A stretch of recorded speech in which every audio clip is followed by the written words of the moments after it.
Randonneurs, randonneuses, bonjour et bonjour à tous. Heureux de vous retrouver. Bienvenue dans l'émission Balade, randonnée et découverte. Et aujourd'hui, je voudrais saluer tous les gens qui nous reconnaissent pendant nos tournages. Encore la dernière fois, on a rencontré des gens à Romagne qui nous ont reconnus. Et c'est souvent en Meuse qu'on nous reconnaît le plus. Paradoxalement, c'est en Meuse qu'on nous reconnaît. Et je salue toutes ces personnes qui nous reconnaissent et qui nous disent que nos émissions sont super, qui découvrent des choses qu'ils n'ont pas l'habitude de découvrir. Eh bien, je les remercie et puis continuez à nous regarder. Alors voilà, nous sommes ici au carrefour de Romagne et Azannes. Nous dirigerons aujourd'hui sur Azannes et la zone rouge de Verdun. On fera tous ces petits villages et on verra bien ce qu'on rencontrera. Et ici au carrefour de Romagne, on trouve le lieu-dit de la Belle Croix. Avant la Révolution, cet endroit précis, une croix fut érigée, renversée en 1793, rétablie en 1816, restaurée en 1819, détruite pendant la guerre 14-18, remise en place en 1995, détruite et remplacée en 2017. Alors elle a déjà une longue histoire, cette croix de chemin. Ah, viens voir ici, Romain, il y a un petit panneau qui est pas mal. Alors c'est sur Romagne sous les côtes, c'est le village qui se trouve là-bas. Mais comme on y a déjà été, on a déjà filmé à Romagne, mais l'histoire de la guerre, là, on vous en a jamais parlé. Ce village fut occupé par les troupes allemandes en repos, parce qu'on n'était pas loin du champ de bataille. Et il y avait environ 18 000 hommes dans ce petit village, qui, quand on est là, endroit privilégié, protégé des tirs venant de Verdun par la chaîne des côtes. Ce village a été surnommé à l'époque ville allemande, car c'était un centre très important pour le ravitaillement des troupes, depuis les boulangeries, magasins à vivres, scieries, centrales téléphoniques, quartier général et des divisions diverses, postes d'ambulance qui recevaient et effectuaient les premiers pansements aux blessés venant du front tout poche. Il y a aussi la Deutsche Ecke. La Deutsche Ecke, c'est le coin allemand. Était aussi un centre de trafic stratégique important. Le matériel ainsi que les munitions et le fourrage pour les chevaux y arrivaient par voie ferrée. Ils étaient aussi ici la voie ferrée et la gare se trouvait ici. Alors avant de nous rendre à Azannes et Soumazannes, alors nous sommes arrêtés ici dans le village de Vieux-Métier, les Roises. Cette année, c'est pas au mois de mai, mais ça sera au mois de juillet et août. Mais les dates, je ne les connais pas exactement, mais c'est tout au cours du mois de juillet et août. Et cette année, à cause de la pandémie, et ça fait 2 ans déjà de suite que c'est au mois de juillet, c'est plus au mois de mai, mais c'est au mois de juillet et août. Alors ici au Vieux-Métier, le moulin à farine, pour ceux qui connaissent, il est juste derrière nous là. Alors tous ces anciens moulins, anciennes fermes et anciens bâtiments ont été reconstruits ici pierre par pierre, et puis machine par machine. Et il y a plein de machines agricoles ici. Pendant que les vieux métiers tournent, il y a cette locomotive qui date des années 1900, qui tourne tout le temps pendant les vieux métiers. Nous avons fait un petit tour des vieux métiers, du site des vieux métiers, qui est devenu aussi un écomusée. Et tous les ans, il y a d'autres bâtiments qui se créent. Je ne sais pas s'il y a de nouveau cette année, mais tous les ans à peu près, il y a toujours quelque chose de nouveau qui se produit ici au Vieux-Métier. Et je vous invite tous à venir nombreux au Vieux-Métier parce qu'ils le méritent bien, et surtout avec cette fichue pandémie, pendant 2 ans, ça n'a pas été merveilleux. Donc maintenant, on quitte les vieux métiers, et comme c'est à Azannes et Soumazannes, on va se diriger vers Azannes et Soumazannes. On est juste au carrefour pour aller à Zannes, sous Mazanne. Et il y a une belle croix et un beau monument aux morts ici, avec un casque. Ben, on croyait que c'était la guerre 14-18, mais non, c'est aussi les combats de 1940. Et c'est en hommage à tous les combattants et les camarades du secteur qui sont morts ici. Alors ici on se trouve à Zannes-sous-Mazanne, la commune d'Azannes-sous-Mazanne. Sous-Mazanne c'est un petit hameau qui a été détruit pendant les guerres 14-18 et il y avait 4 ou 5 maisons et il n'y a plus qu'un petit, il n'y a plus rien du tout et il n'y a plus qu'un tas de pierres et il y a une petite stèle qui rappelle que c'était un village, un hameau détruit. Et ici, à Zannes, la salle des fêtes, tous les mois de février, le 21 février, au moment de il y a une marche commémorative au moment de la bataille de Verdun qui a eu lieu le 21 février 1916. En souvenir de cette date, tous les ans, aux environs de... parce qu'on fait ça le dimanche, alors donc ça tombe des fois le 18 ou le 22, et il y a toujours une marche commémorative qui part d'ici. Et il y a pas mal de monde qui vient ici, et il y a aussi l'armée, parce que le colonel Drian en part d'ici, jusqu'au colonel Drian où il y a eu une manifestation, une commémoration. Et il y a tous les officiels qui se rendent à cette commémoration, les militaires, les civils et tout, le préfet, sous-préfet qui sont là. Et c'est organisé essentiellement par l'amicale des anciens chasseurs, hein, parce que le colonel Drian était chasseur. Et les bataillons qui ont combattu avec le colonel Drian au moment du 21 février étaient tous des chasseurs. Hein. Et le colonel Drian, la veille du 21 février, il avait prévenu l'état-major qui se trouvait à Verdun, à la citadelle, et il les avait prévenus qu'il avait trouvé que les Allemands bougeaient drôlement et qu'ils préparaient sûrement une attaque et ils voulaient du renfort. Mais le renfort n'est jamais venu. Et les pauvres régiments du colonel Drian, et lui-même d'ailleurs, a été tué. Et nous avons, dans une précédente émission, déjà visité ce lieu et la tombe du colonel Drian. Et malheureusement, ces bataillons ont été détruits complètement. Et cette bataille, eh bien, il y a resté à peu près une centaine de soldats qui ont survécu à cet enfer. Et les Allemands avaient baptisé cette bataille Tonnerfeuer, le tonnerre du feu. Hein.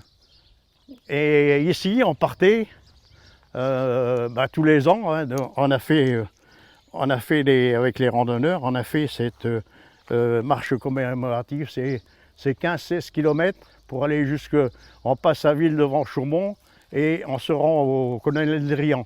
Et là, au colonel Drian, il y avait toujours une manifestation avec l'armée aussi, la musique de l'armée et toutes les personnalités, hein, préfets, sous-préfets et tous les représentants des chasseurs. Et pour cette randonnée, on nous offrait toujours une médaille commémorative. Alors c'est la plus petite, là c'était la deuxième marche. Hein. Et on est arrivé jusqu'à j'avais les marches de toutes ces batailles de toutes ces marches commémoratives que nous avons participé. Et on est à la 11e et la 12e. Hein. Et après, ben, on a un peu changé. Et ça nous arrangeait bien parce que c'était au mois de février. Et au mois de février, pendant l'hiver, on a du mal à trouver des marches parce qu'on est toujours embêté par la chasse ou par les intempéries. Alors je vous ai amené ici parce que c'est sur le chemin de cette marche commémorative et il y avait les militaires qui venaient aussi. Hein. Mais comme les militaires étaient bien entraînés et puis qu'ils étaient jeunes, tous les gens des clubs de marche les suivaient, mais à force de les suivre, ils calaient un peu et puis la marche s'étendait sur des kilomètres. Hein. On voyait des gens au loin sur des kilomètres. Hein. Et je vous ai amené ici aussi parce que tout autour ici d'Azan, il y a des vergers. Hein. Et on peut trouver tous les fruits. Et tous les gens du secteur venaient ici avec des remorques cueillir les fruits. Et c'était à la petite ferme à l'entrée là-bas que ça appartenait et tout. Et on allait peser les fruits là-bas et on payait sa récolte. Alors nous sommes ici à Azan, sous Mazan, et il y a un ancien vestige d'un cimetière et aussi un cimetière militaire allemand. Donc voilà, c'est vraiment des vieilles croix qui datent des années 1800 et quelques, hein, 1867, 1889. Et c'est toutes ces tombes qui ont été amenées ici dans cet ancien cimetière. Et le cimetière allemand où ont été enterrés tous les soldats qui sont morts ici en 1916, hein, du côté allemand. Hein, parce que Azan, Romagne et tout ce secteur était occupé par les Allemands.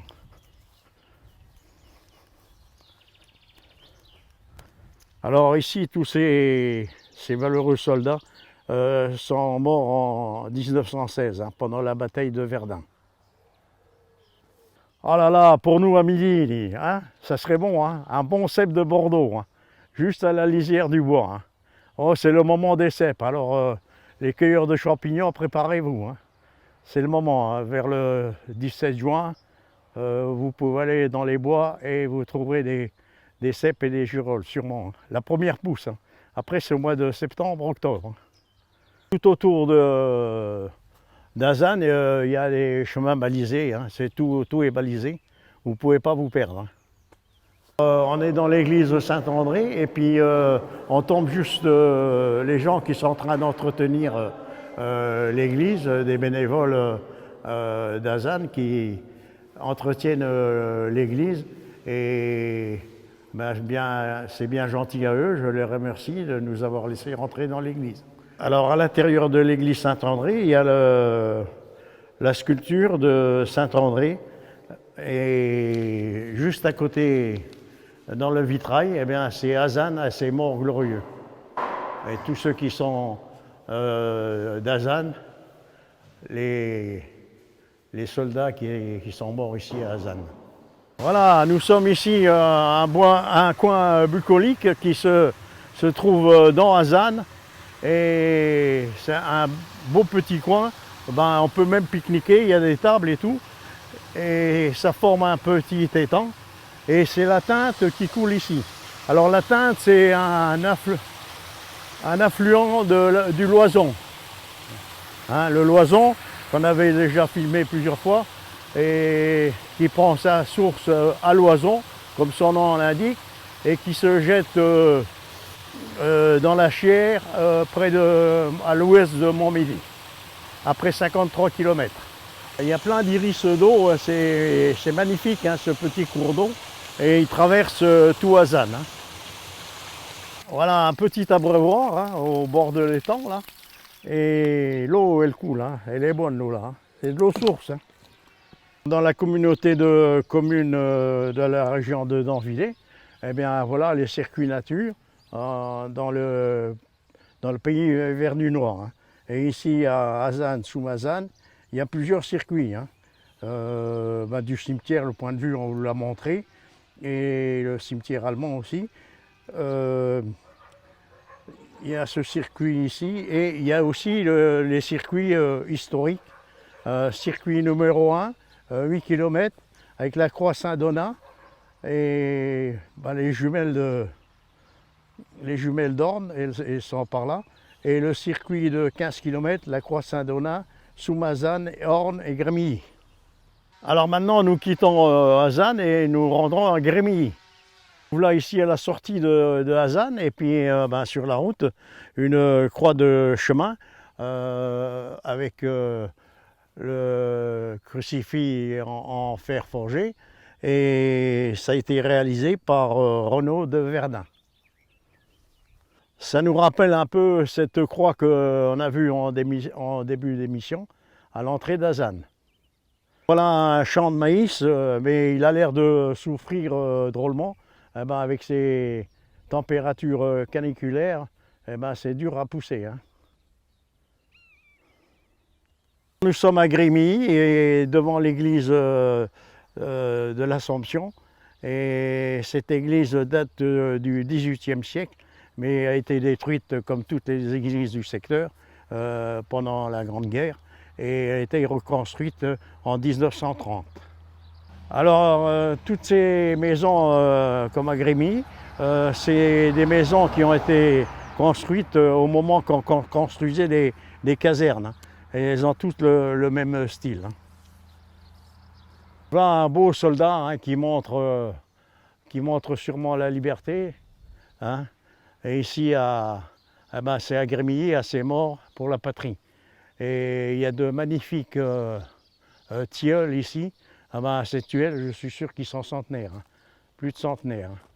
Et il y a une personnalité ici qui est née à Grémilly, c'est Prosper le couturier, né le 12 juillet 1851 à Grémilly, et mort en 1925 à Saint-Maurice dans le Val-de-Marne. Il était sculpteur animalier. Voilà l'ancienne gare de Grémilly. Et cette ancienne gare, eh ben, il y avait une ligne qui venait de Stenay-Montmédy et qui allait sur Verdun, hein. Malheureusement, ben, comme beaucoup de gares, comme beaucoup de voies ferrées, ben, ça a été supprimé. Et ces petites lignes, eh bien, elles n'existent plus. Et maintenant, c'est des autobus. Je ne sais pas si c'est bien moderne cette histoire-là, mais enfin c'est comme ça. Et ben, de cette gare, il y a un magnifique étang. Alors nous sommes en plein dans la zone rouge de Verdun, et ben, c'est un point de vue magnifique là sur la forêt. Et ben, cette forêt, ben, à cause du scolyte, tous les sapins ont disparu, hein.